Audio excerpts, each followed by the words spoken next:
Okay. So those are the nominative and genitive. And what we also see here is that there are other genders, and some of our vocabulary words are not masculine, they're feminine, and so they will follow patterns that are similar to the feminine definite article. The one that follows the best is the word kephale. Remember the word kephale? Okay? Head. Hey kephale, the head.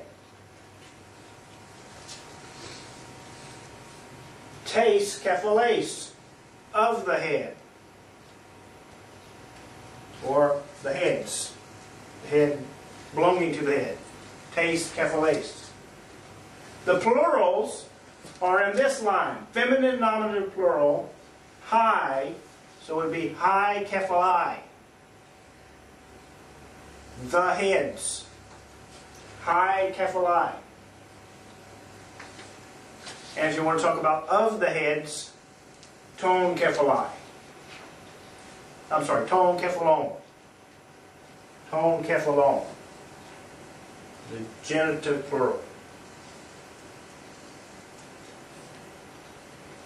Now, there's some exceptions when you talk about feminine nouns because there's so few that follow this pattern.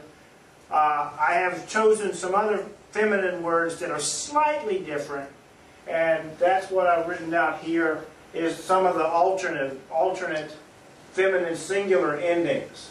In the feminine singular ending here, we just have hey and case, but some of the feminine nouns we looked at ended in their dictionary form in an alpha, like the word oikia. Oikia is a feminine noun, and it follows this pattern. Oikia, oikias, oikia, oikian. Similar to the pattern that we see here, ace, and then ain.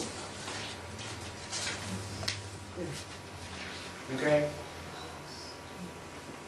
So just be aware of that. Some of the feminine nouns are going to be a little tricky, but there really are some slight differences. And the differences are seen more clearly here, where you've got, instead of ace, ain, it's ace, an, or as, an. But those are some of the feminine endings that they're not exactly irregular. They're just patterns that don't follow as closely with the definite article. The reason we're starting with the similar, the easier patterns, the ones that follow with the definite article, is that's much easier to learn the definite article that way, and it's easy to see how they match.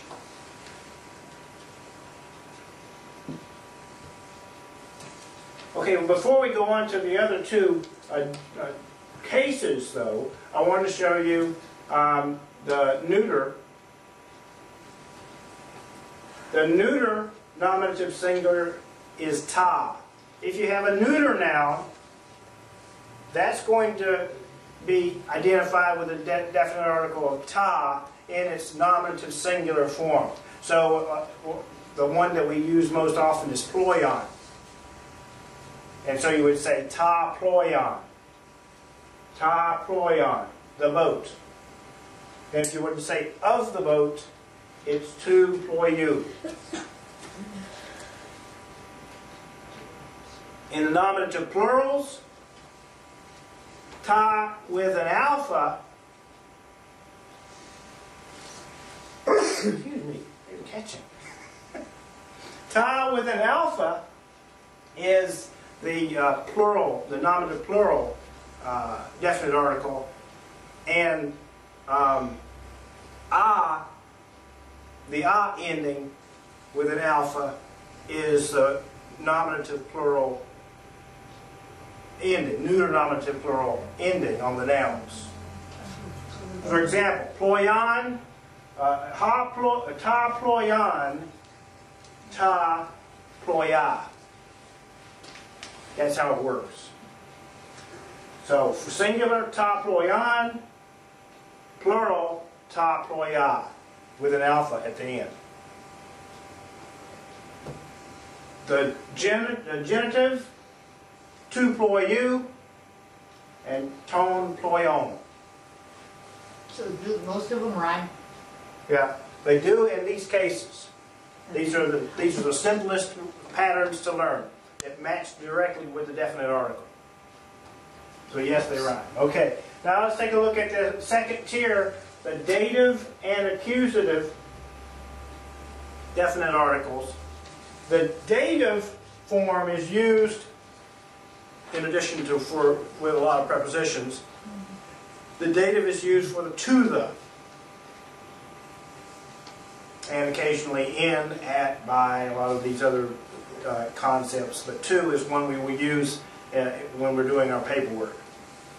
To the. So when we say, like we got masculine dative singular, again we use stauros as an example. If we want to say to the cross, to stauro. To stauro. Stauros is the dictionary form. We changed its ending along with to match the ending of the definite article, and we've got to the cross. To stauro.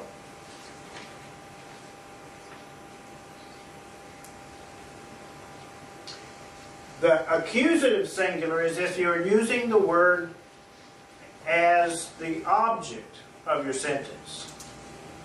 For example, if you say, I love the cross. All right, the word the cross there in that sentence would be ton stauron.